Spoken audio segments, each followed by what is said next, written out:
It's fine. I have returned. Hopefully, this should be the last trial of the first game.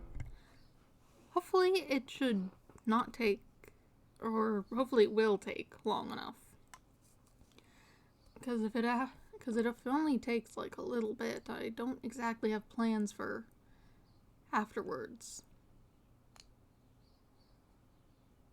Because I don't really want to start the second game in the same stream, because that'd be just not good for organization, really.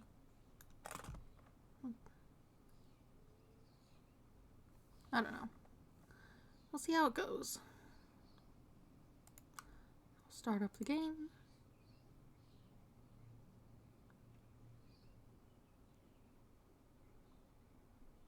Oh, no, there it goes. Oh, who's texting me? Okay, that's fine. Okay, cool.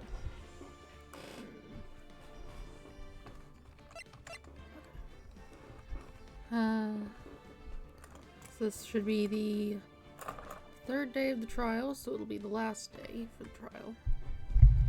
Why are you texting me? Hold on.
Sorry, there was a thing this morning.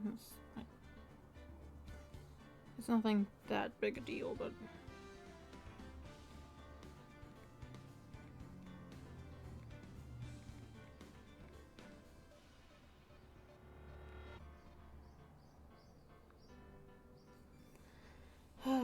hopefully it should be fine. At least not something I have to deal with right now.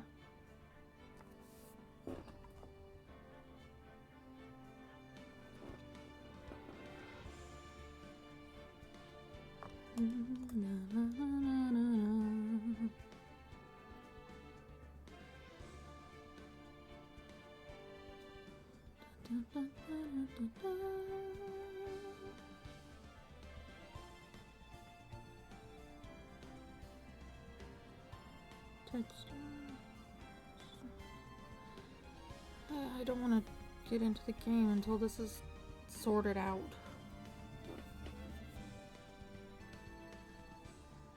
Finish typing.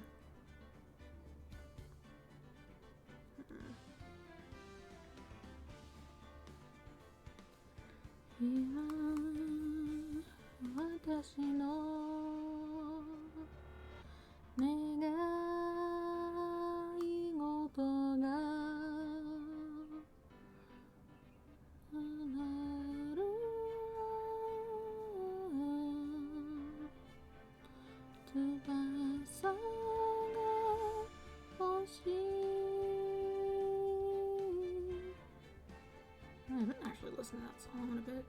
I can't keep...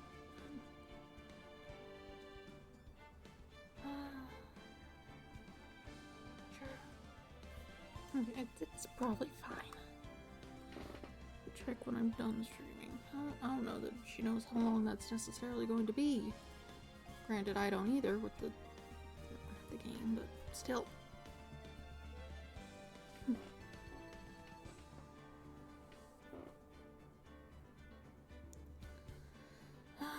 Whatever.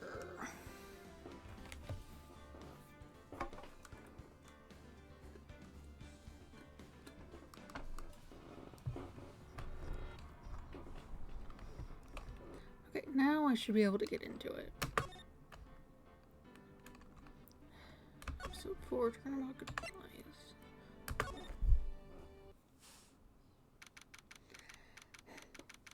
December 28th, 9:51 a.m. District Court, Defendant Lobby Number 2. This is it. Judgment Day. Today, things are going to get settled at last. A lot of things. Oh. Ah. What's the big idea? Sorry, Nick. I only touched your shoulder. I guess the shock hasn't worn off from my run-in with the stun gun yesterday. Anyhow, today's the last day of the trial. Good luck, Nick. Yeah. Thanks, Maya. Edgeworth is looking glum, as always. I hope Von Karma doesn't push him too hard. Whoa! What are you doing? Sorry, I'm sorry. I just thought I'd cheer you up with a pat on the back. That's not how electricity works, but whatever. Maya, maybe you should go outside and discharge? Right. Good idea. Try not to electrocute anyone on your way out. Oh yeah, pal. That's, what's his name, right? What's gotten into that girl? Detective Gumshoe. Morning. Mr. Edgeworth. Good morning. How did it go, Detective? Have no fear. As promised, I've captured our runaway caretaker. I just brought him in. Took all night, pal. Thanks, Detective Gumshoe. You must be tired. Actually, after that shock I got on my way in, I feel pretty good. Yogi says he's forgotten his own name. But that has to be a lie. Why would he want revenge on Edgeworth if he couldn't remember his past? He does remember, and I'm going to prove it.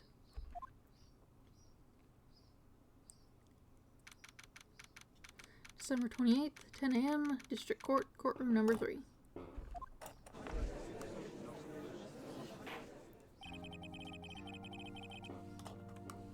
Court is now in session for the trial of Miles Edgeworth. The defense is ready, Your Honor. The prosecution is ready. Right. Very well. We have reached the final day of our proceedings in this trial. I ask that the prosecution to submit decisive evidence. Understood. Come on, don't be awed into silence by every little thing he says. Very well. Mr. Von Karma, your opening statement. Right. Thanks to Detective Gumshoe's efforts, the boat rental shop caretaker has been arrested. In yesterday's trial, the defense asserted that the caretaker was the murderer. However, the caretaker has yet to confirm this. I would like to ask the defense to cross-examine him as much as necessary. Very well. Please bring the witness into the courtroom.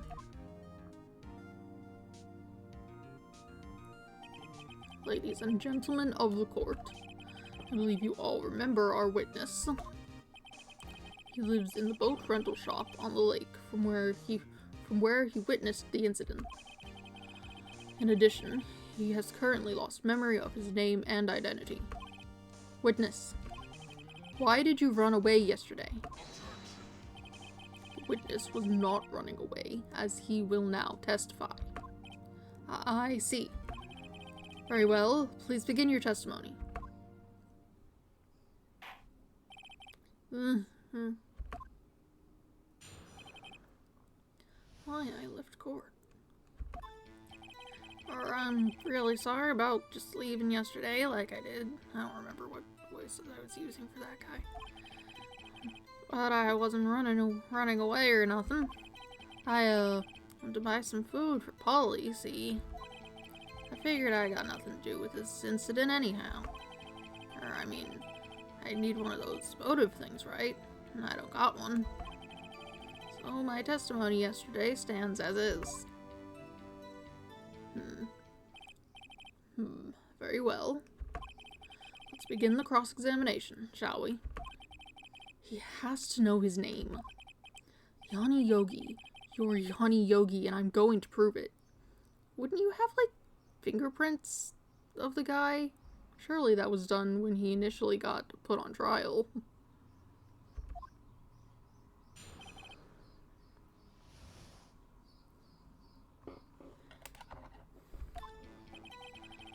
I'm really sorry about just leaving.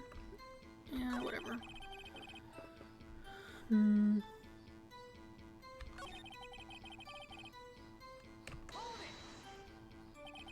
Food.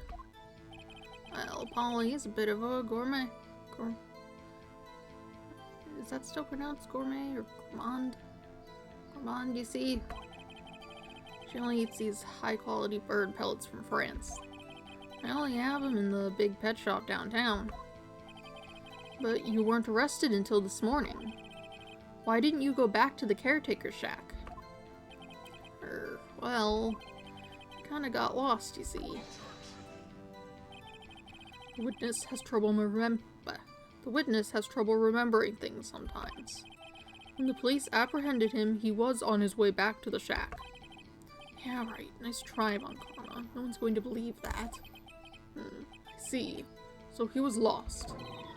Please, Your Honor, come to your senses.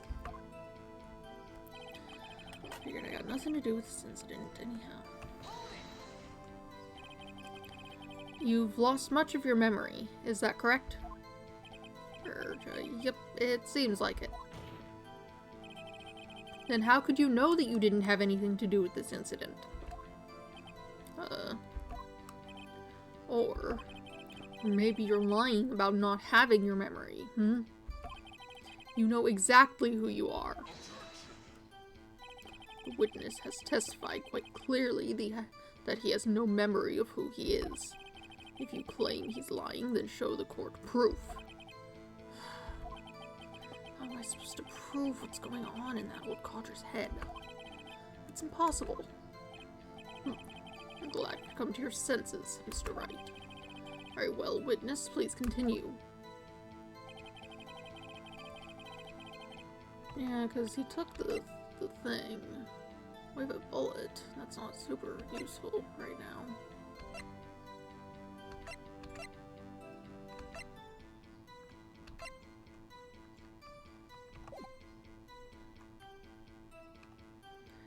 We can't, like, call up the people we showed the thing to? Like, at least get Grossberg or whatever. He's not involved in this at all. Surely he could be a somewhat reliable witness to be like, yeah, we had this paper. This other guy stole it. Don't know if you can believe that part, but we had it.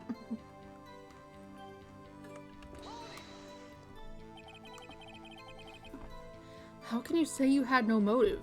I say you do. You had a grudge against Edgeworth and the victim, Robert Hammond. That's why you took revenge on them, right? Please don't make me repeat myself, Mr. Wright. The witness has no memory of anything beyond several years ago. He can't hold a grudge. It's impossible. I have to prove he's lying about his memory. Otherwise, it's going to be the same thing over and over until the trial ends. Oh? Might I say something, Mr. Wright? Yes, Your Honor? You've been saying the same thing now, over and over. You've been calling the witness's memory of the past, or lack thereof, into question. But does this really have anything to do with the current case? Of course, Your Honor. The witness has said he has nothing to do with this case and no motive. Both of these statements are lies. Are they? Order, order. Mr. Wright, there is a serious problem with your claim. Or are you saying you know who this witness is? Of course, Your Honor. Oh, now this is interesting. I would like to know myself. So, who is he? Play dumb von Karma. Mr. Wright, please tell us this witness's name. His name is Yanni Yogi, a former court bailiff. Yogi. That name seems familiar. Oh! Yanni Yogi from the DL6 incident. Figures the judge would have heard of it. It was such a famous case. He's old enough, he might have been there. But what's this mean? Your Honor, if this man is Mr. Yogi, then he has a clear motive.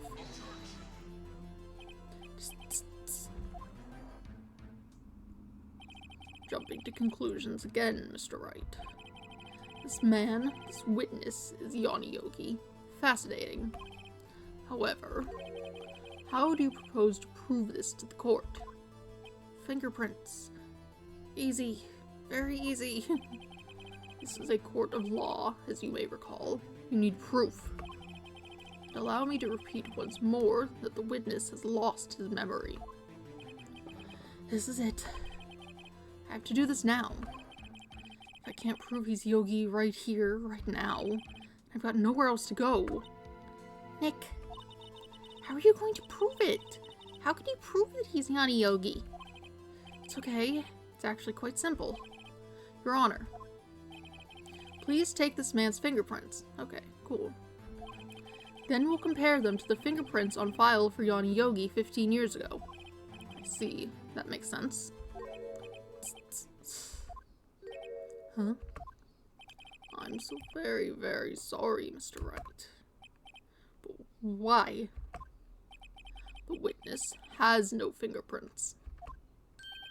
What? What? No fingerprints? You see, before I worked as a caretaker, I worked at a chemical plant. I burned my fingers working with the stuff. Yep. What?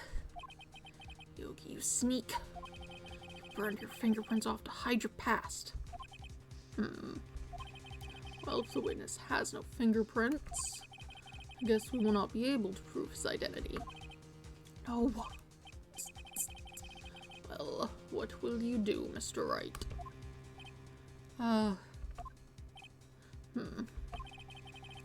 Seems that the case has been decided. No. No. I know what happened. I know everything. I just can't prove it. No. I can't let it end like this. I can't lose. There has to be another way. There is no one who can testify as to who this witness is. No one. Nick, what are we going to do? I didn't even consider that he might have erased his fingerprints. What do I do? Well, Mr. Wright, perhaps you'd like to cross-examine his parrot for a little comic relief. Yeah, very funny. You're a sore winner, Von Karma. Wait a second.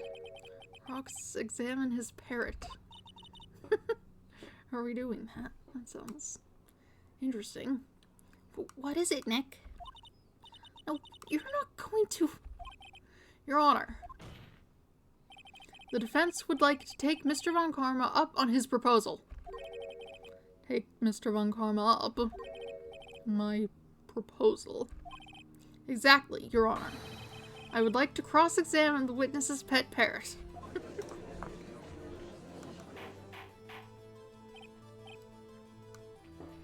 Order, order.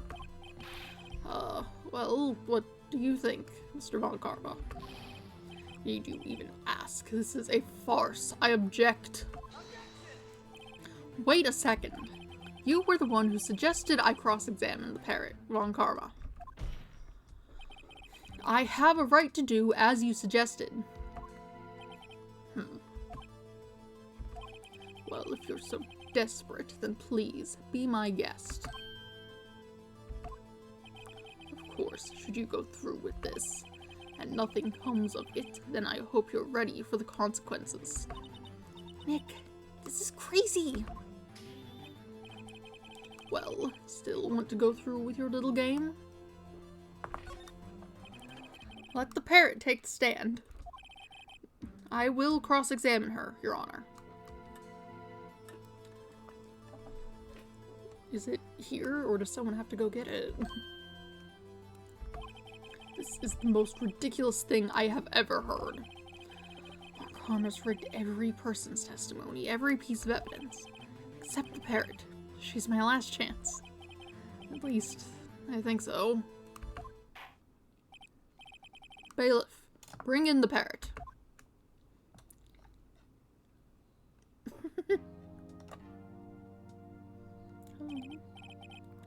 That's quite a bird. Please tell us your name. Name. Witness is ignoring me. It must hurt to be ignored by a bird. Very well. Witness. Who is your owner? Please, testify for us. Who is your owner? Hello, hello.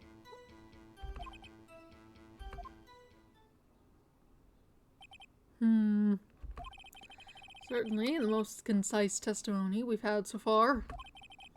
Very well, begin your cross-examination. Right. What are you going to do, Nick? I don't know. What do we do, Maya?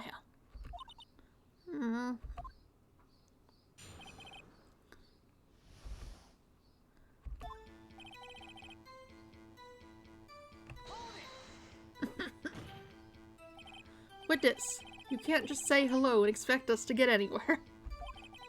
I want you to testify. Maya, you talk to her. Right, what do I say?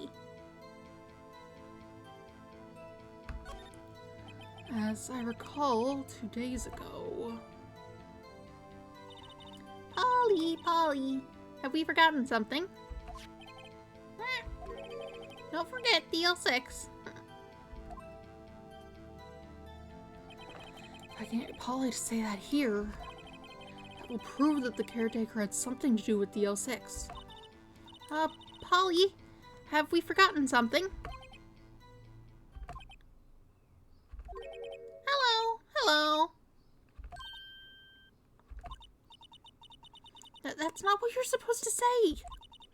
Forgot. Something we forgot. Hello. Oh, it's not working, Nick. She won't say it. This is ridiculous. Why won't she say it? Something the matter, Mr. Wright. Wait. Don't tell me von Karma expected this. He couldn't have retrained the parrot, could he? Did he train her not to respond when we'd asked if we'd forgotten anything? Well, I guess we should try to get some information out of her. We need to show the judge that her owner is Mr. Yogi.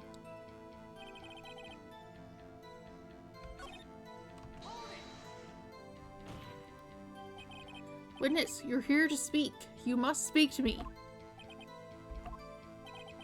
Frankly, I can't believe that you're speaking to the parrot. Well, I guess we should try to get some... Okay. I guess I use a different option on here. Witness. Yes. Say something new. Let's just...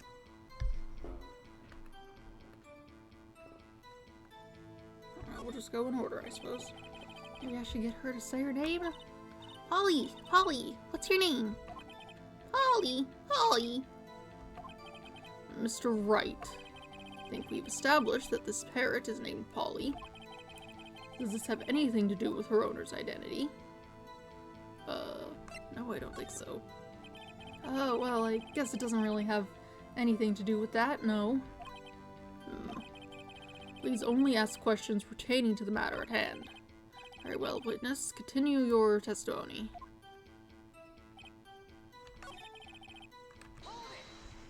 Okay. How about the safe number? Is that helpful?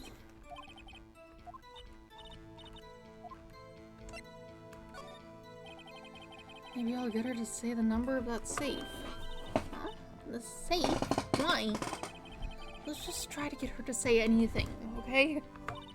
Polly, what was the number to the safe in the shack? 1228. 1228. Aye, what a reckless parrot. Well, Mr. Wright, you aren't claiming that the number has something to do with the caretaker. What is...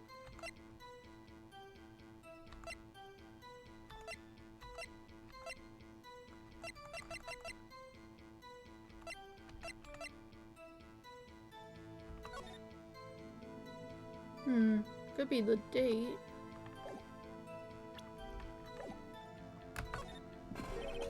Actually, it does. That's why I had her say it. Ha, ridiculous. How can the number to a safe tell us who the caretaker is? Show us your proof. What could possibly link this number to the caretaker's true identity? This one. The Deal 6 case file. What is this obsession you have with that case? Mr. Wright, where in this file is something relating to that safe number? Case summary. It's on the case summary page. Case summary. Specifically, the date on which the DL6 incident occurred. The date of the incident, December 28th. Why, that's today's date, 15 years ago. And the number on that safe is 1228. Huh. He used the date of the DL6 incident as the number for his safe, Your Honor. That's how important that date was to him. I see. It certainly is an interesting coincidence. People often do set their secret numbers to dates. But this is not tangible proof. I set my ATM's card number to 0001 because I'm number 1. Are you stupid? This has nothing to do with the date. Nothing. Indeed. Alone, it is a little weak for evidence in a murder trial. We would need some other corroborating evidence. How am I going to find that? Nick, we're getting closer. One more. If we can just get one more piece of evidence. Right, but what? Very well, witness. You may continue. The only other thing was the name. Would that have something to do with anything?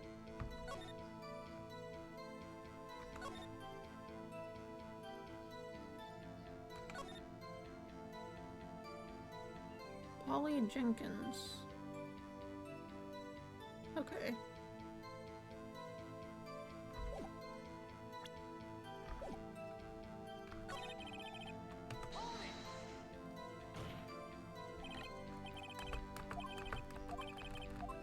Okay, same thing. Her name.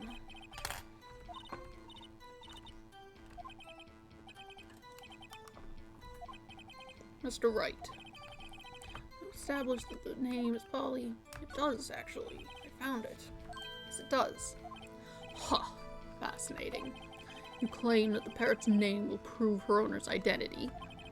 And show us this proof. Nick, don't you think you're taking the bluffing a little too far? Listen, we're not here to answer the question of who is the caretaker. We're here to prove that he is Yanni Yogi.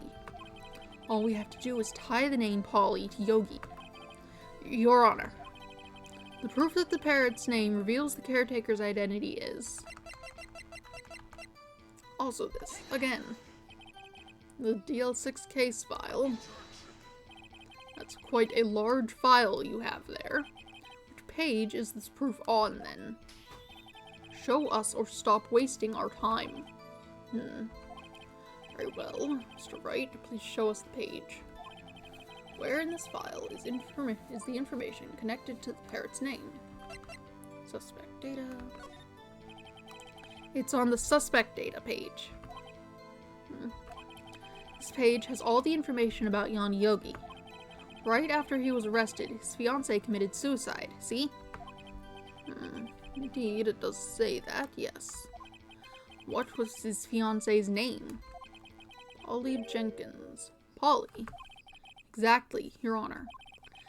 He wanted to remember the name of his fiancée who had committed suicide. That's why he named his parrot after her. I see. I guess that is possible. Mere coincidence, that's all.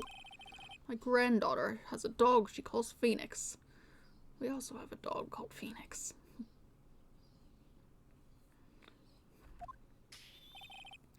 Well, Mr. Phoenix Wright, does this make you related to my granddaughter's fiancé? She's only 7 years old. That's enough. I think we've reached a conclusion here. This is a mere coincidence, after all. True, that is a possibility. However, two coincidences at the same time seems more like a pattern to me. What are you saying? Summon the caretaker of the boat shop. Immediately.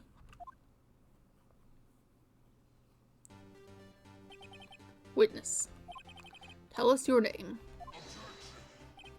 Wait. This witness, he doesn't remember. No, it's okay. Oh, okay.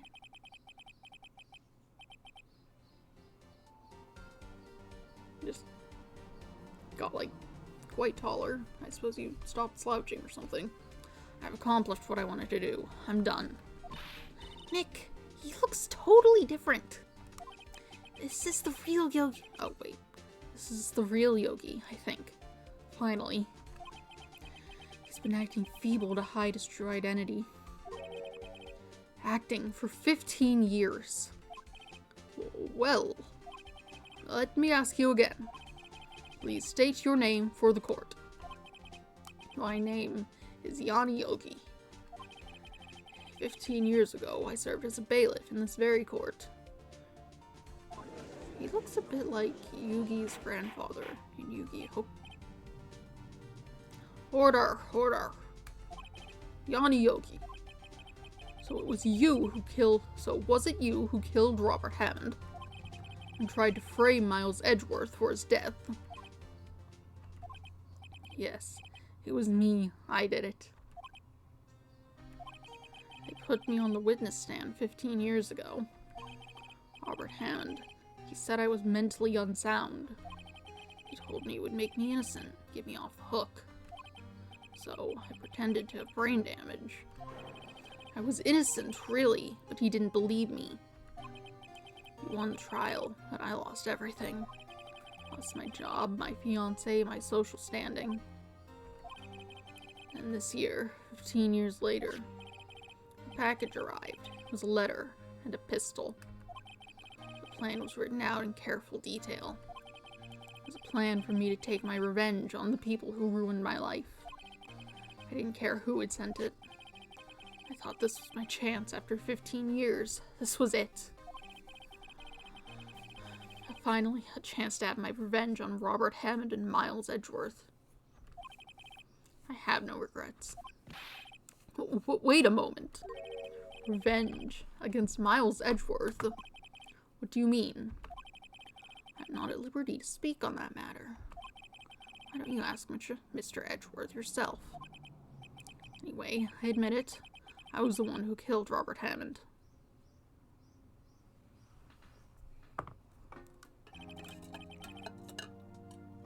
Von Karma, where is Mr. Yogi? Under arrest, Your Honor.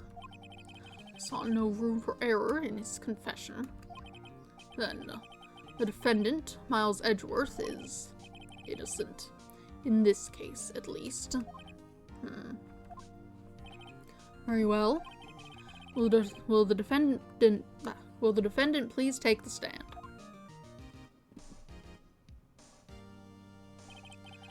There are a few mysteries left unsolved.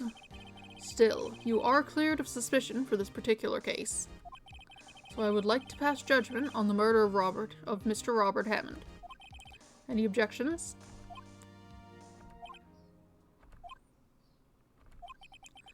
I don't believe it. Why isn't Von Karma saying anything? Very well. This court finds the defendant, Mr. Miles Edgeworth. Yay.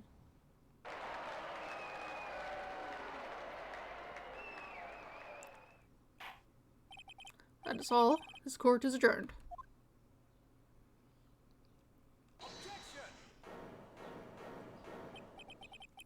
Did someone just say objection? It wasn't Von Karma. Wait, but that means... no. Edgeworth. Your Honor. I object to your judgment. Where are you pointing?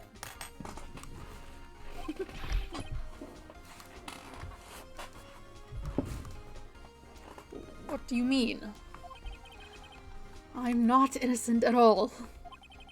As we have heard, Yanni Yogi killed Robert Hammond in revenge. Revenge for what?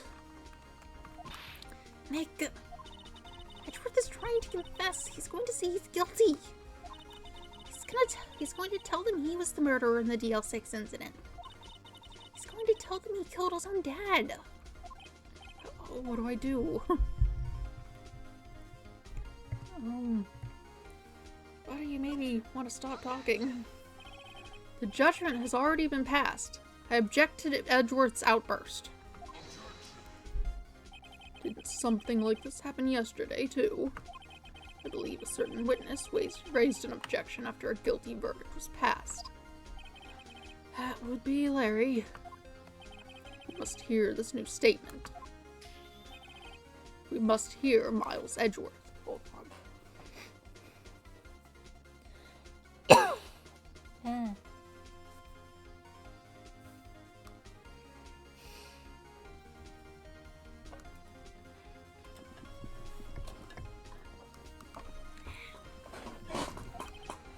He's right.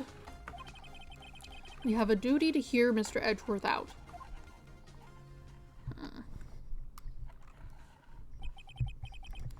For 15 years, I have had a recurring dream. A nightmare. It's only a nightmare. That's what I told myself. But now I know it wasn't a dream. Yanni Yogi wasn't the killer. You mean, in the incident where your father died? From the distance of the shot, it wasn't suicide either. Everything was clear as day. The murderer, criminal in the DL6 incident, was me. Your Honor, I confess to my guilt.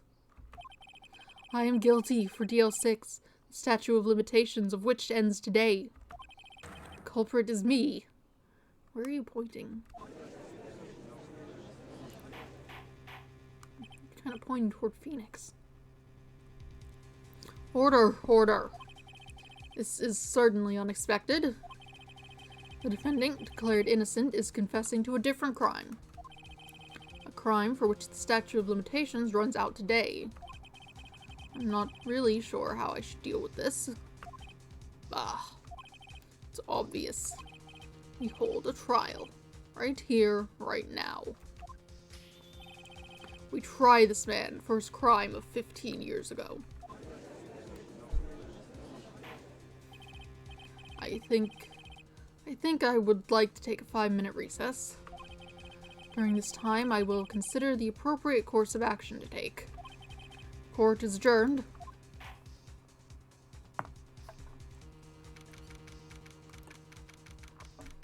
December 28th, 2:24 p.m., District Court, Defendant Lobby Number 2. I'm sorry, Wright. I've just wasted all your effort. Mr. Edgeworth, I just don't believe it, sir. I mean, you kill your dad. I didn't want to believe it myself, Detective.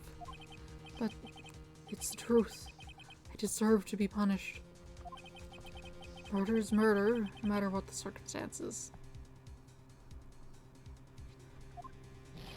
It's crazy. It's crazy. Huh? Nick, what are you doing? Huh? Oh, I was just reading through the court record once more. I'm getting my case ready. Your case? For what? Huh? Isn't it obvious?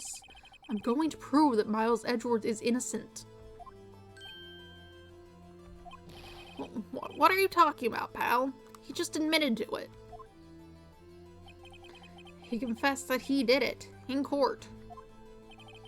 I'm sorry, Edgeworth, but I don't believe your nightmare. What? It's just a dream. It's not real. The truth is right here in this court record. In any case, tighten your belts. The real fight is just beginning. I'll prove you're innocent. Trust me. Right.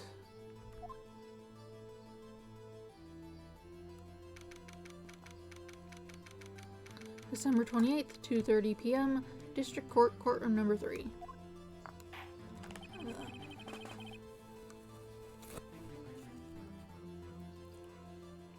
Now then, I would like to resume our trial. Judge. Miles Edgeworth has admitted his own guilt. He has confessed to his crime. Let us begin by hearing his testimony. Then, though pointless, let the defense do their cross-examining. Then the statute of limitations on the DL6 incident runs out today. Though it's unconventional for me, I'd like to run this one by the book. I see. Does the defense have any objections? No, Your Honor. Von Karma, you knew this was going to happen from the very beginning, didn't you? Very well. Will Miles Edgeworth take the stand?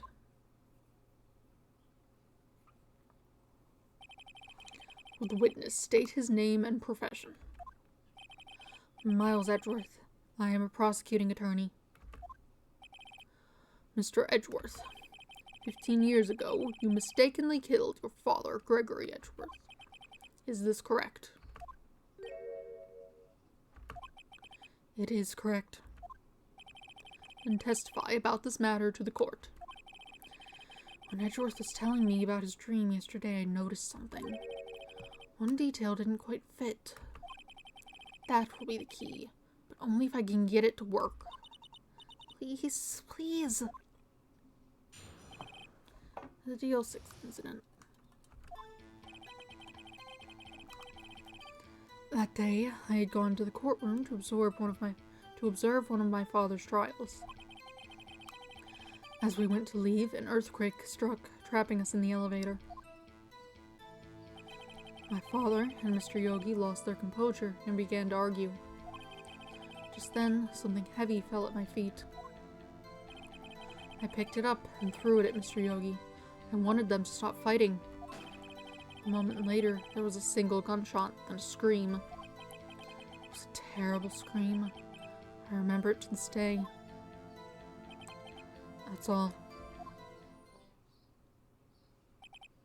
And until now, you thought this memory was a dream. We were stuck in that elevator for 5 hours. The oxygen in the elevator ran out, and I lost my memories of the event. The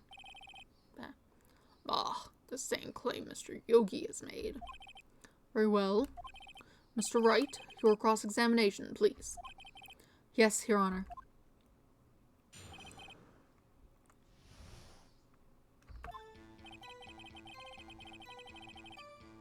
Normal details. So there were 3 people, including yourself, trapped in that elevator. Yes, myself, my father, and Yanni Yogi. We were fine at first, but then as time passed and no one came to help,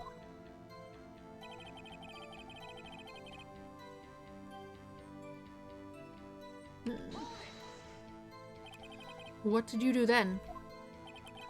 I was a 9-year-old boy at the time. What could I do? I was scared, trembling in the corner. But then...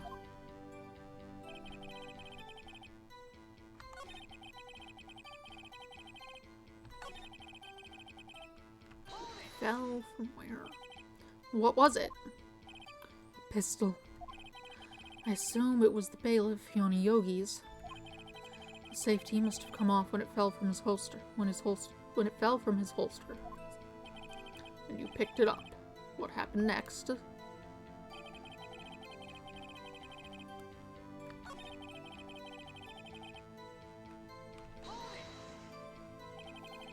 The gun fired once. Yes. I think after I threw it, I lost consciousness.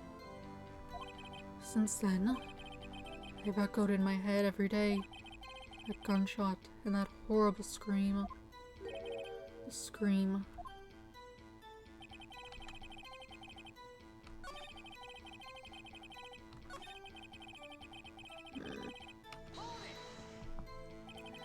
Did you know it was a pistol when you threw it? I think I knew. I knew it was dangerous.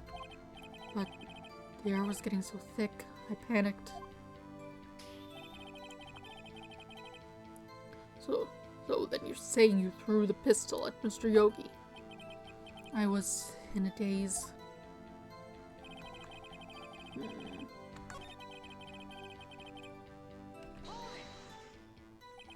To this day, yes, I can practically hear it now.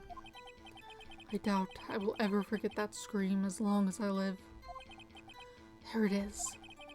One part of that testimony clearly contradicts the evidence, but I don't know what it means. I better find out and quick. Should check the evidence. That's something else. Unhelpful.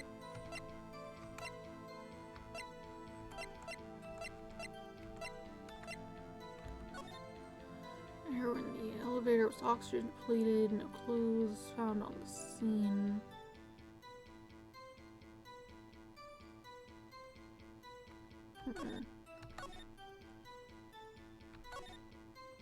Defense attorney trapped in an elevator returning from a lost trial with son Miles Edgeworth, age 9. One bullet found in the heart. The murder weapon was fired twice. I should have read this a bit ago, I think. Memory loss, blah blah. Murder weapon was fired twice. Cool.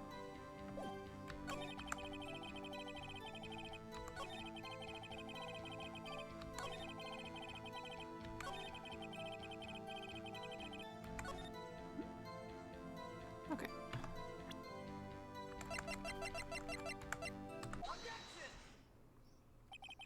Are you sure you only heard one gunshot? Yes, I'm sure of that. I heard the shot and the scream. Then everything faded. I was unconscious until the rescuers came. I see. No, Your Honor. Unfortunately, you don't. Look at this file one more time. This plainly contradicts the witness's testimony. You do enjoy dragging out that file, don't you? I don't accept this as evidence, unless you can tell us what page it's on. Which page contradicts Miles Edgeworth's testimony? That one. Easy. Look at the victim data in this file. It says it quite plainly. The murder weapon was fired twice.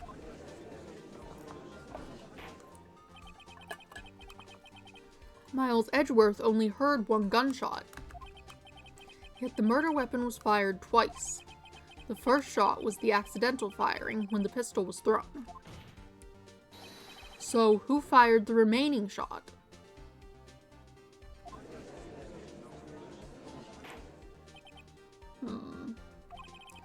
Was there perhaps another shooter who fired that second shot? Your Honor, as I'm sure you're aware, this incident occurred 15 years ago. The evidence is dated. The pistol did fire twice. However, we do not know when that second shot was fired. It might have been fired the day before the incident. There is no proof that the second shot had anything to do with this incident. What? I see.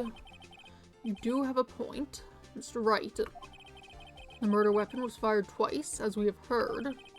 One of those shots was fired by the defendant, a boy at the time. Do you have any proof that the other shot fired had something to do with this case?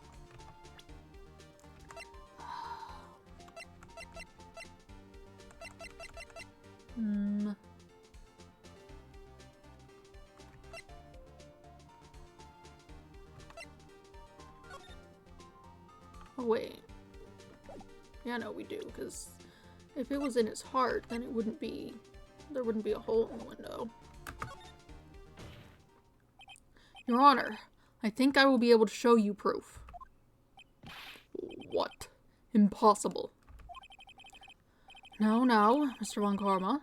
Save your surprise for after you've seen the evidence. Very well, Mr. Wright, show us your proof. Do you have evidence that the second firing of the pistol is related to this incident?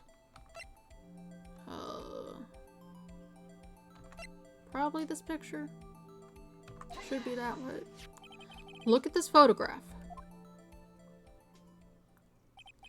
This is a photograph of the scene of the crime 15 years ago. I can see that the victim lying there is Gregory Edgeworth. This proves the murder weapon was fired twice at the time of the incident. This photo proves it. So let me get this straight. This photo proves 2 shots were fired. Where? Your Honor, please, I got a clue. Okay. This bit. Look at it. As should be obvious, the contradiction is here. I see a bullet hole in the door. Your Honor, Gregory Edgeworth was killed by a shot from the pistol, yet there is also a bullet hole in the elevator door. We also know that the murder weapon was fired twice. Thus, someone other than Edgeworth fired that second shot. Order. Mr. Wright, what are you driving at? It's simple, Your Honor. At the time of the incident, 2 shots were fired. One went into Gregory Edgeworth's heart. The other hit the elevator door. Remember that the defendant lost consciousness after the shot he fired rang out. In conclusion, we must agree that the second shot was fired by someone else. Mr. Wright, but who could that someone else be? The murderer, of course. I knew I should have stepped in before your wild fantasies got out of hand. Mr. Wright, look once more at the DL6 case incident file. Look closely. Try the case summary page. What are you talking about? No clues found on the scene. Which is odd enough. Surely the gun should be there. That's a clue. A bullet hole. A whole dead body. Those are clues. Case summary. That's on page 1. Look what is written there. Not a single clue was found on the scene. An incomprehensible statement. If the pistol had indeed been fired 2 times, then the other bullet would have been discovered on the scene. He does have a point. That second bullet has never been found. Why? Because the second bullet does not exist. The bullet that claimed Gregory Edgeworth's life was the one fired by his own son. That is the truth of this matter, the whole truth. It was undoubtedly something else that made that bullet hole in the door.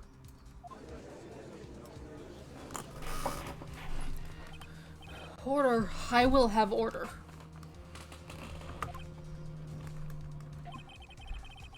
Mr. Wright has proven one thing to us quite clearly. that the murder weapon was fired twice at the time of the incident. However, as Mr. Von Karma said, the second bullet fired was not found. It is highly unlikely that the police merely overlooked the second bullet. So all we have is the single bullet fired. I'm afraid I have to discount the defense's claim. I praise the judge for his wisdom in this matter. How did this happen? I don't believe that the second bullet didn't exist. Was I wrong? Have I been wrong about this whole incident? What are you doing, Nick? Why aren't you raising an objection? I'm sorry, Maya. What? It looks like I was wrong. Nick. If the second bullet wasn't there, then all my conjectures are for nothing. Could someone have retrieved it beforehand? I'm not sure where it would have ended up. The hallway, I guess. No. But you said you'd do it, Nick. You said you'd get George declared innocent. I'm sorry. It's just, when I saw the photograph, I thought that 2 shots had been fired. I was so certain of it, I thought I'd won. I thought that there was another person, someone else who fired the killing shot. But now, I was wrong to think it could be that simple. This case has stood unsolved for 15 years. Nick. Well, it seems that we have finally cleared up this incident. Only 1 bullet was found at the scene of the crime. That shot was fired by Miles Edgeworth. Precisely. I would like to ask one thing of Miles Edgeworth before passing my verdict. Have you been paying attention to this trial so far? Yes, Your Honor. Do you have any objections? No. No, I do not. So you killed your father, though that was not your intention? Yes, I did. Oh no. He's accepted the guilt. Very well. The statute of limitations on the murder of Gregory Edgeworth runs out today. Therefore, I must pronounce a verdict on the defendant today, right here. Right now. Indeed. Does anyone have any objections? I've been here before. It's just like my first day in court. There's so many things I know I should be saying. My mind's gone blank. I can't find the words. Mr. Wright.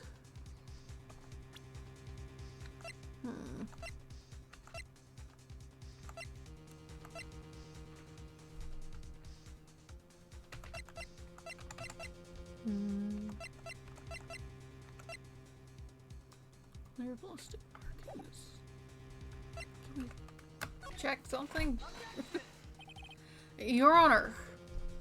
Your Honor, I object.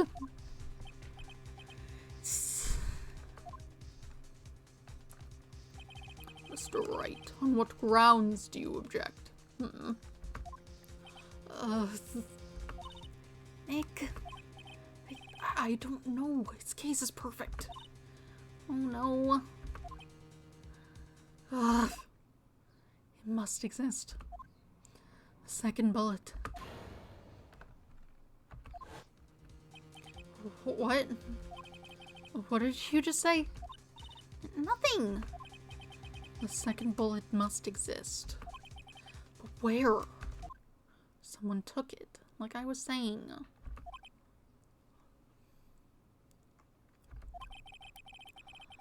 It seems waiting is not going to produce us any answers from Mr. Wright. Wait, Your Honor. The second bullet, it existed. What? We've just heard proof that it did not exist. I realize that, Your Honor. I'm really grasping here. It's just... someone took it from the scene of the crime. That's what happened. But who?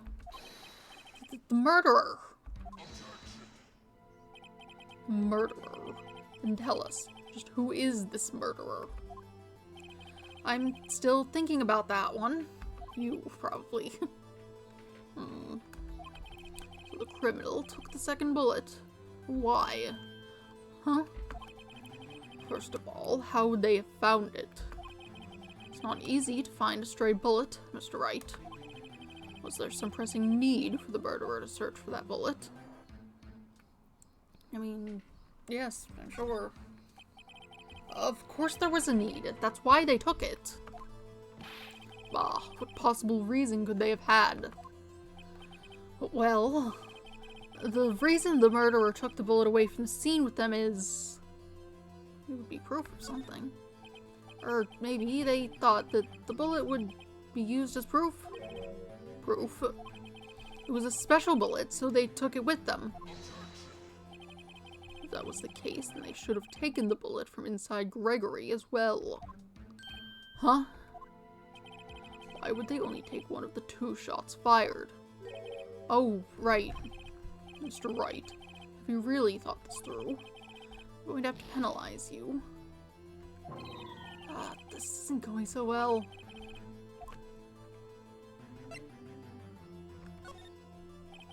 Why would the murderer have spent the time to look for the stray bullet? I haven't got a clue. What's wrong, Mr. Wright? The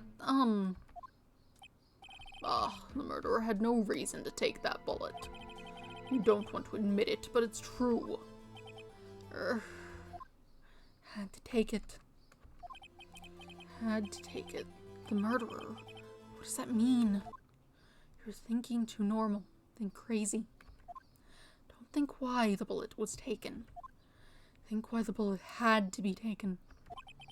Mr. Wright. Yes, Your Honor. I have no idea what I'm doing. Well, the murderer had no intention of taking the bullet from the scene.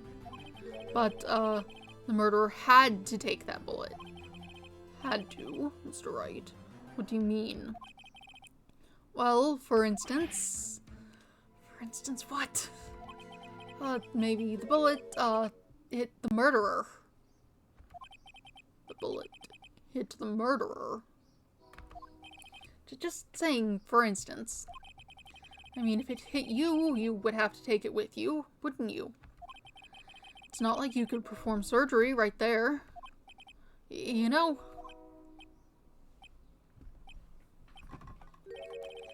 Wait a second. I was just talking off the top of my head, but what if that's really what happened? Let me get this straight. So at the time of the murder, the murderer themselves was shot. And they left with the second bullet still inside of them.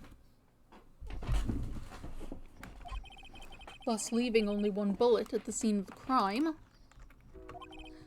Yes, I guess that's how it would work, yes. There's a problem with that. The other 2 people rescued from that elevator, Miles Edgeworth and Yanni Yogi, were both unharmed. Now the bullet went through the windows, whoever was on the other side of the window. So that would mean the murderer came from outside, yes.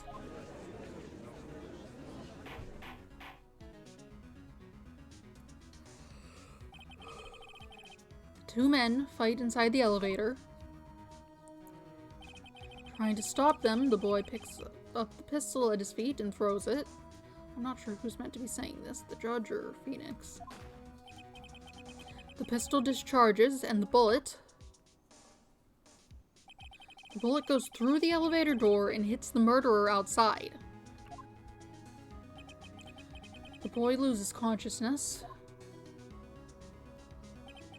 Then the murderer opens the elevator door and sees the men inside.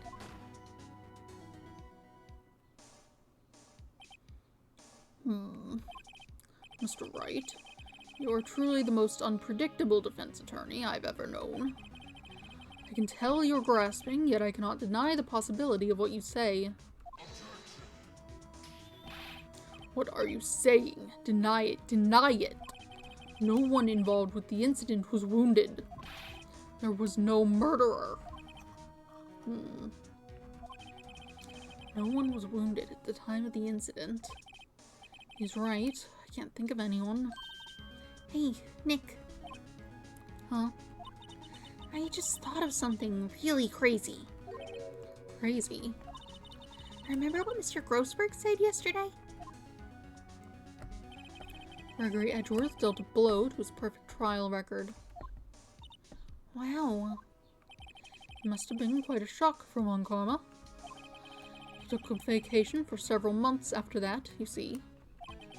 Yes, an unusual event for the man. That was the first and the last vacation in his many years of prosecuting. What if Von Karma didn't take that vacation because of shock? But he took it because he was injured. Which would mean... It could only mean one thing. He was the murderer in the TL6 incident. He was the man who shot Gregory Edgeworth. It was Von Karma. Oh man. Something wrong, Mr. Wright? You seem dazed. No, Your Honor. Well, you have indicated the possibility that the murderer came from outside.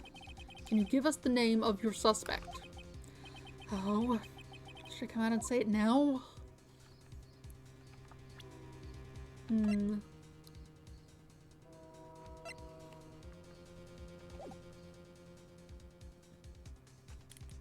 Might as well. Your Honor, there is a suspect. One lone suspect. Well, this is certainly interesting news. Very well, Mr. Wright. Who is your suspect? My hands are shaking. What? Von Karma. Von Karma?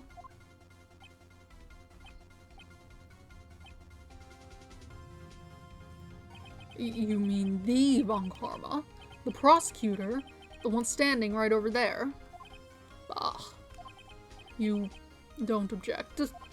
I see no need why honor this ridiculous outburst with my objection. Because you took a vacation for several months starting the day after the incident. Yet you pride yourself on a perfect record. Why would you take such a long vacation without any reason? You're claiming that I took a vacation to heal my injury from the incident. Fascinating. Prove it. I would have needed surgery, no? Where did I go under the knife at, Mr. Wright? Bring the doctor that operated on me. Have him testify. Nick, let's find out who his doctor is. It's no use. Edgeworth. I know Von Karma. Perhaps too well. He's perfect. He wouldn't leave clues. He probably didn't undergo surgery. That would leave a doctor as a witness. Nobody's that perfect. So what, Nick? Did Von Karma pull the bullet out by himself? That's insane. No, he couldn't have. You can't just pull bullets out of yourself. Wait. What does that mean? That bullet has to be somewhere, but where? Are we going to use the metal detector we never gave back and just wave it at him? Well, Mr. Wright, can you produce evidence to prove that I was shot? Metal detector. At your face. Not your face, more like your shoulder probably, but you know. Alright, Von Karma, I'll prove it. And I'll even use evidence. I know how you like it so much. What? The evidence that proves Von Karma was shot is...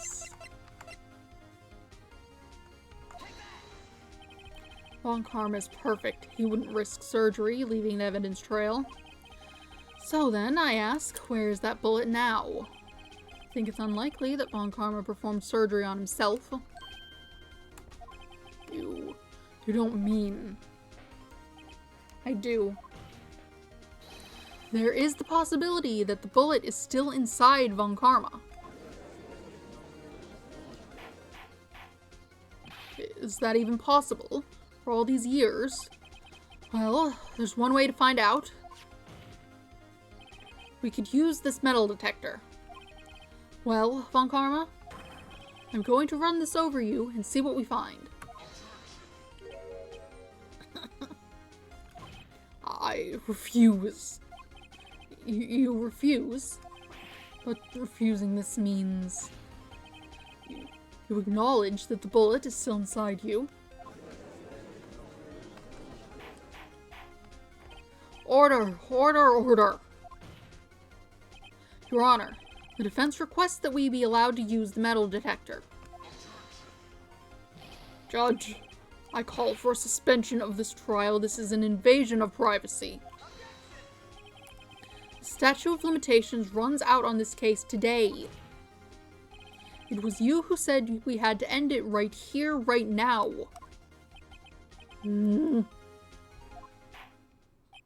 Enough. I permit the use of the metal detector. Mr. Von Karma, you will submit yourself to testing. Nick, what does this mean? I don't know, but we have to give it a shot.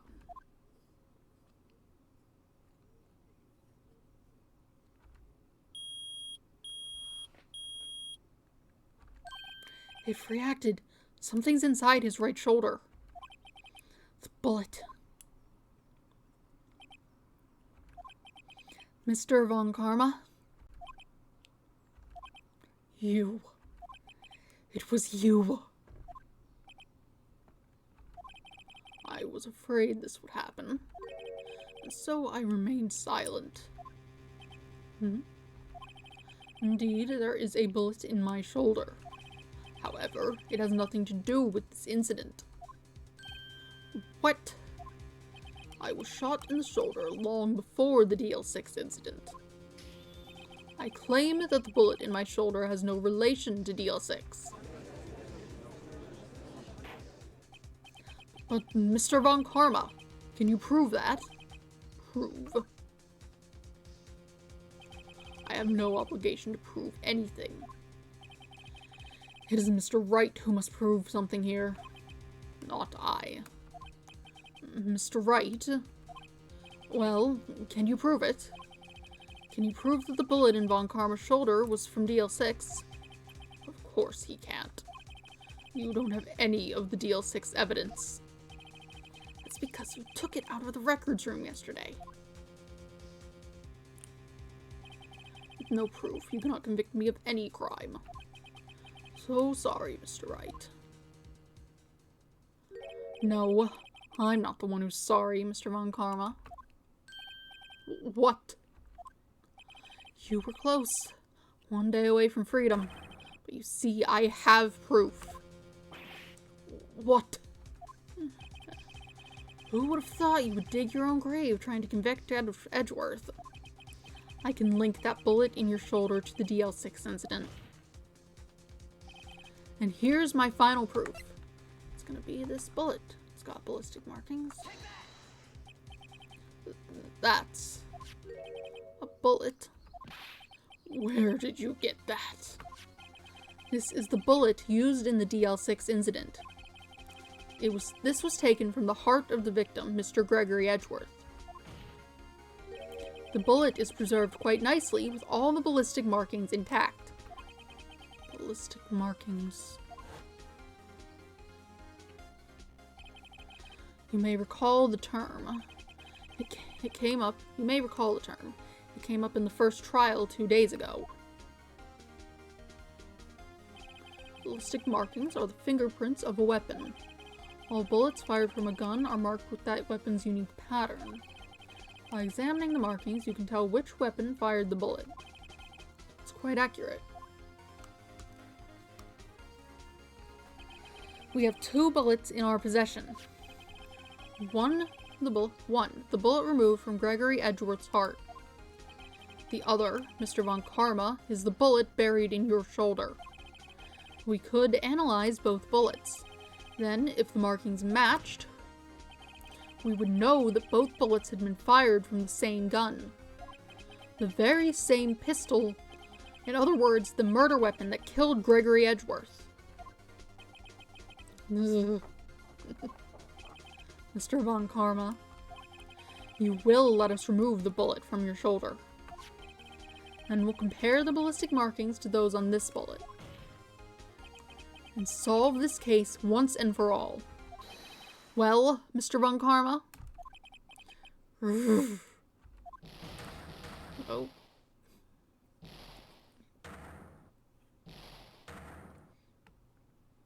Having a time.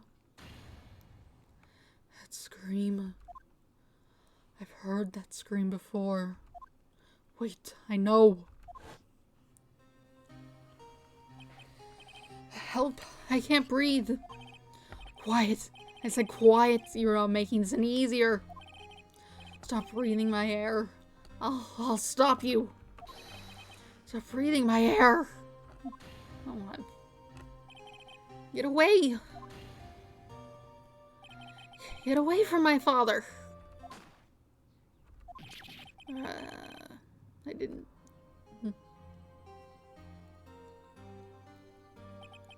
It's that scream I heard in the elevator 15 years ago. Von Karma, it was you who screamed.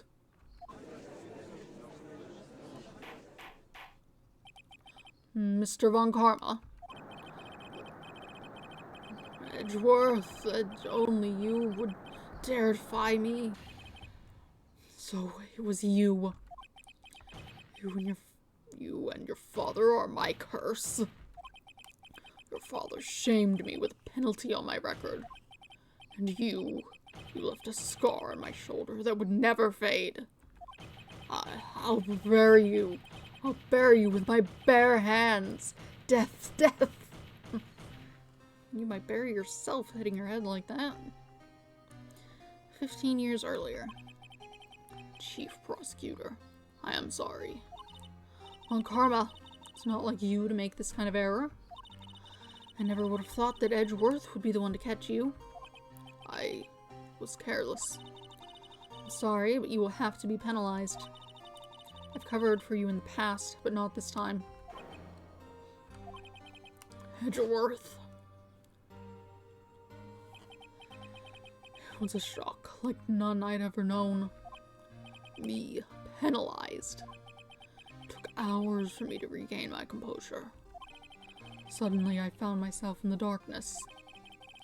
I was in the court records room. I must have wandered in there without thinking where I was going. The room was pitch black. The lights must have gone out. I went out into the hall and felt my way to the elevator. I pressed the button, but nothing happened. Then, there was a noise. I was in pain. A horrible, burning pain in my shoulder. Just then, the lights came back on. The elevator door opened before my eyes.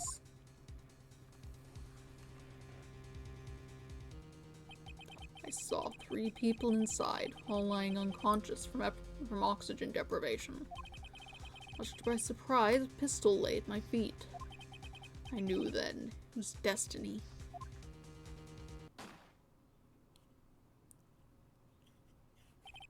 In his last moments, Gregory Edgeworth was still unconscious. He died, never knowing who had shot him. Later, he spoke through a medium, blaming Mr. Yogi. He was fooled. It was the perfect crime.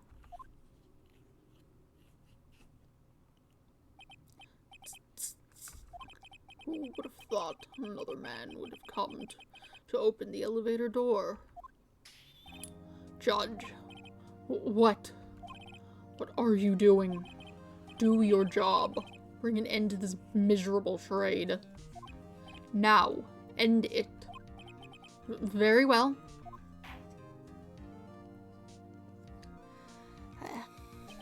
It appears that we have come a very long way to the end of this maze. 15 years later, Mr. Miles Edgeworth, Yes, Your Honor. You were innocent. You are innocent. As you said, it was all a nightmare. Yes, Your Honor. This court finds the defendant, Mr. Miles Edgeworth, not guilty. Yay.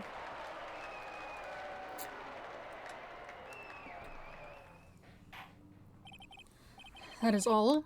This court is adjourned.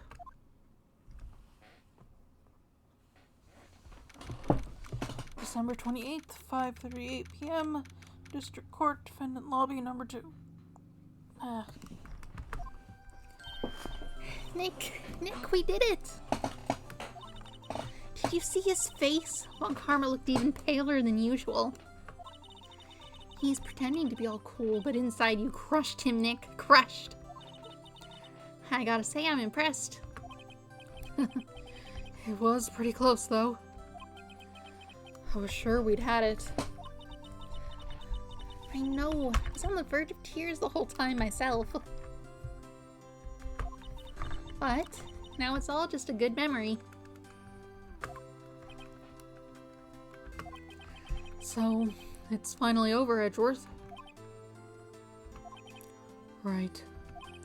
Yeah? I'm not sure how to say this. I know. Try thank you. I see. Thank you, Wright. You're welcome. I think you could have done better than that. Sorry, I'm not good at this sort of thing. You've got a lot to learn, Edgeworth. She's got you there. Whoop. Oh, amazing, pal. You pulled through just like I thought you would. I'll never forget this. I owe you one, pal. And tonight, let's party. Dinner's on me. Yeah, my salary went down a bit this month. But who cares? See, Mr. Edgeworth? You should take a lesson. You should take a lesson from Detective Gumshoe. That's how you say thank you. I see.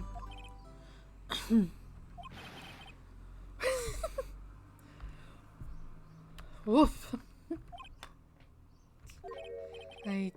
I feel foolish. Don't worry. Take it a little at a time. You'll get used to it. It's been 15 years since I've seen Edgeworth this unguarded. Oh, you're still here. Hey, y'all. Lotta! Y'all were great in there. Thank you. Yo, Edgeworth, congratulations. Thank y'all very much. I knew you were innocent from the start, of course. Just look at you. You wouldn't stick your hand in the cookie jar even if no one was there. You were the witness on the first day of the trial, weren't you? Yeah, well, let bygones be bygones, eh? Speaking of which, what are you doing now, Lotta? Oh, me? Oh, I went back to college. I gave up trying to be an investigative photographer pretty quick. Really? That's too bad. Huh? Isn't that the hot dog guy from the park? Huh? It's over, Nick. My life is over. Why the sad face, Larry? What happened now? Probably broke up with his girlfriend or whatever. Oh, Nick, I'm not long for this world. You don't look sick. It's Fiancé. She's going to live in Paris. Paris, Nick. She's leaving me behind. I still never sorted out this out of voices guy. Should have seen that coming. Yo, Eddie, there you are. Yes, here I am. Congrats, Edgy. Here, a little gift from me in celebration. Celebration? That's unusual for you. Harry Butts, you've come along. You come along tonight too. My treat, pal. Thanks. Looking forward to it. Yo, Nick. That's the suit that questioned me. When he says treat, that's not police talk for prison food, right? Right? I think you'll be fine, Larry. Right. Yeah? What's up? That envelope that Larry gave me, it's got money in it. Well, yeah, that's not that strange. People give money away to celebrate sometimes. It's $38, right? Huh. What a weird amount. I mean, it's not a little, but it's not a lot either. 38 exactly. Nick, wasn't that exactly the amount of lunch money that was stolen from Mr. Edgeworth in school? $38? No. No, Larry, it was you. What are you so surprised about, right? Huh? Larry was absent that day from school, right? But that does not automatically rule him out as a suspect. What? Think back to that day, 15 years ago. Larry took the day off, but he was bored, so he came into school anyway. Then he saw the money laying there, and the rest is history. I never was good at history. Edgeworth, you didn't know, did you? I suspected. I just couldn't picture Larry protecting you like he did that day. Everyone else was saying you did it. The whole class was against you, remember? Yeah, too well. Right. You may not know this, but we used to have a saying back in school. When something smells, it's usually the butts. Alright. I know. Really, right. Surprised you didn't figure it out. Well, this sure is an unexpected turn of events, huh? Edgeworth. Edgeworth. You should have told me. Now, Nick. It was 15 years ago. Don't you think the statute of limitations has run out, Mr. Edgeworth? I'd say so, yes.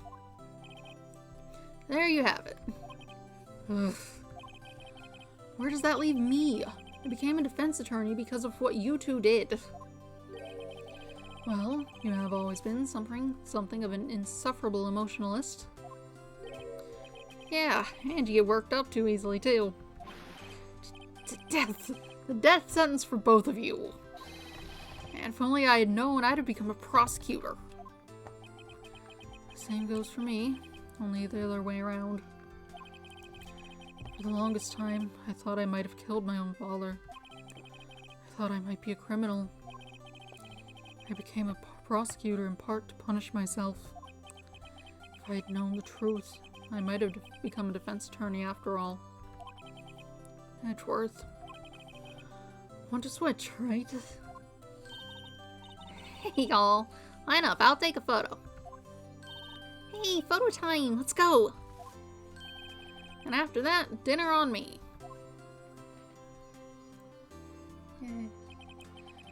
Detective Gumshoe took us out on the town that night. Well, you don't get a photo? It'd be nice to have a picture. We celebrated Edgeworth's newfound freedom, even though Edgeworth himself was still in detention.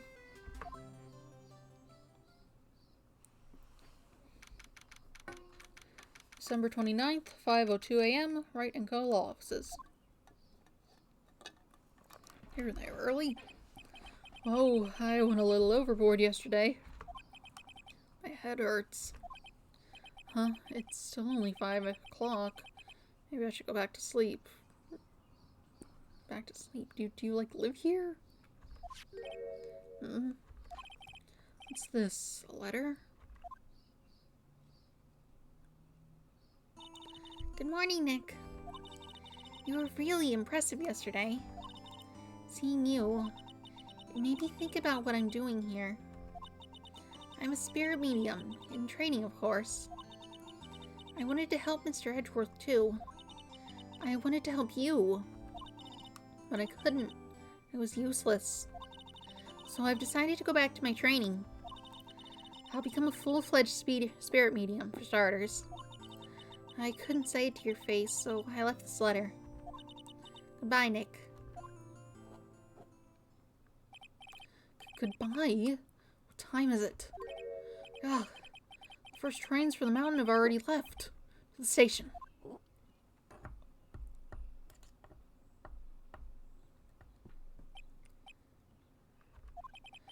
I guess I'm too late. Hey! Nick! Maya! So, you're leaving? Yeah. It's hard being a spirit medium. I can speak. It's hard being a spirit medium who can't talk to spirits. And I think you'll do fine without me, Nick. Be good, okay?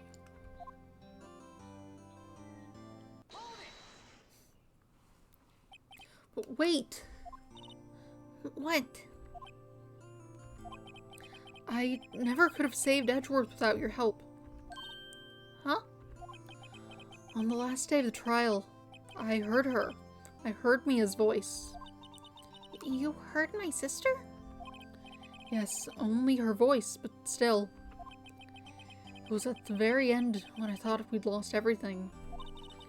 Well, that's my sister for you. Detective Gumshoe helped, and Mr. Grossberg, and even Larry. I'm the only one who couldn't help. It was useless, Nick. But you were the one who stopped Von Karma, Maya. Huh? I didn't do anything. All I did was wander around in a daze. Sorry, but I have evidence that you helped. Evidence? Show Maya some evidence. Cheer her up.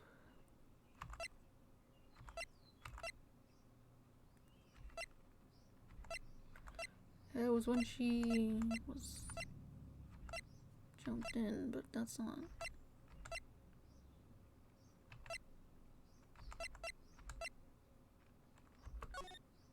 That's not helpful.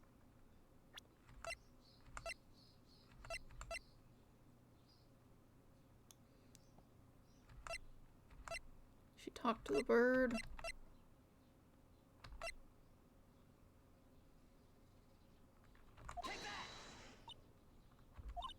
Huh? Sorry, Nick. I guess I don't understand. Oh, now that I think about it, I don't understand this evidence either. Oops. It's okay. You don't have to try to cheer me up. But one day, I'll come back and be useful. I promise. So, this is it. See you soon, Maya.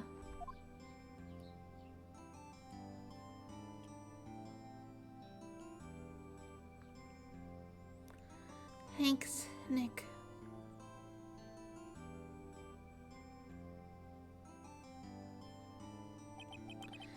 And so, my story ends.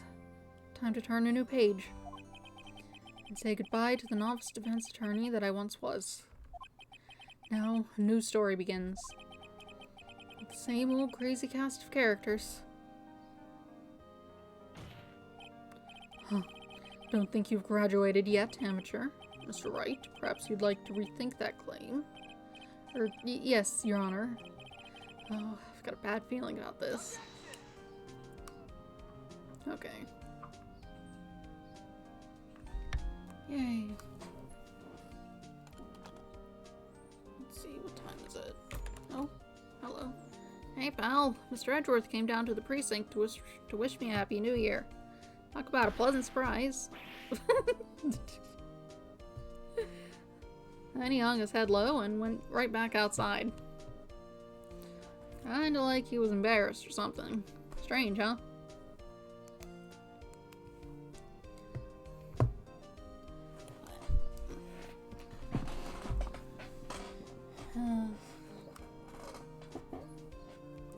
Huh?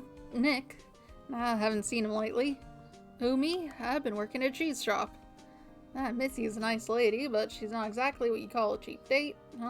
She's in Hawaii right now, yeah.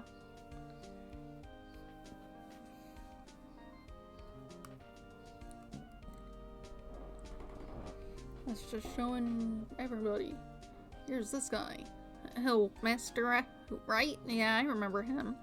I hear he's been busy lately. You know, not to ring my own bell, but I sort of taught him everything he knows. I'm sure he's grateful. Alright.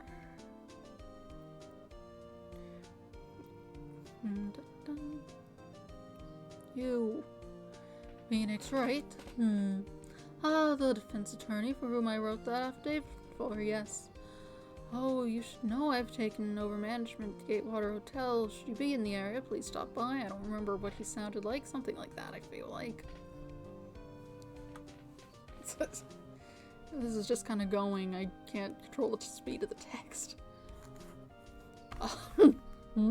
Oh, it's you. Phoenix Wright? Ah, yes, Mia's understudy, was he not? Wonder how he's doing. Haven't seen him as of late. Ah, the days of my youth.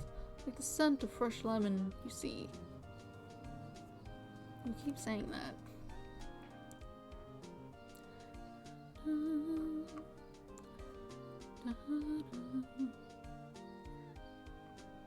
Phoenix Wright? Is he an actor? Well, I'm not buying it. You can't be a star with a name like Phoenix. You know they're finally putting Hammer in the DVD. You don't know what a DVD is. Yeah, I didn't catch most of that.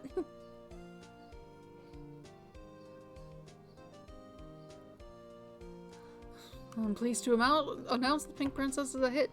I sure owe Mr. Wright a great deal. Oh, and I'm keeping my face out of the public eye till the show's over. I wouldn't want to ruin any kid's dreams, you know.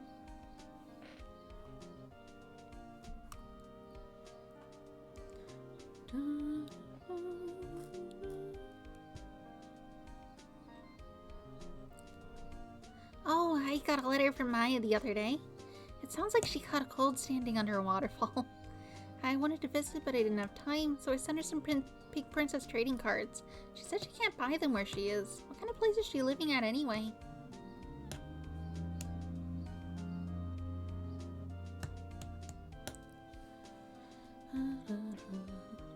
Let's see. Alright, who's that? Wanna talk? Let's talk Pink Princess. Alright. But, you know, I snuck into the studio the other day, and also right now, and I saw her. The one inside the Pink Princess suit. Oh, what a dog. It's kind of a shock for a boy my tender age. Okay.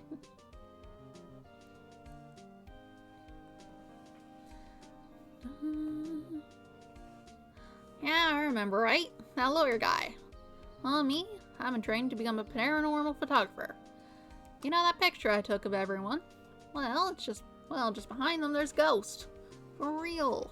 Now that's talent. I'm gonna be famous.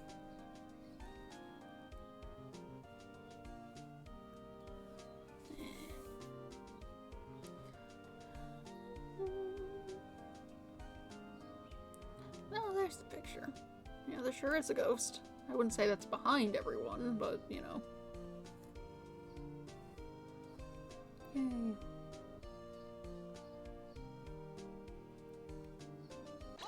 Oh. A brand new episode has been added. Episode 5. Is that... I know this is the trilogy. Did they just, like, combine them all into one linear thing? I thought they would have been at least a little separated.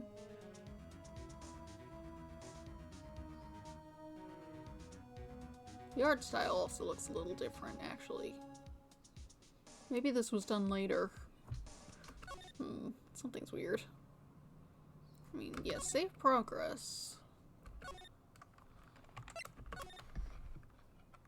What is that about? Episode 5. Can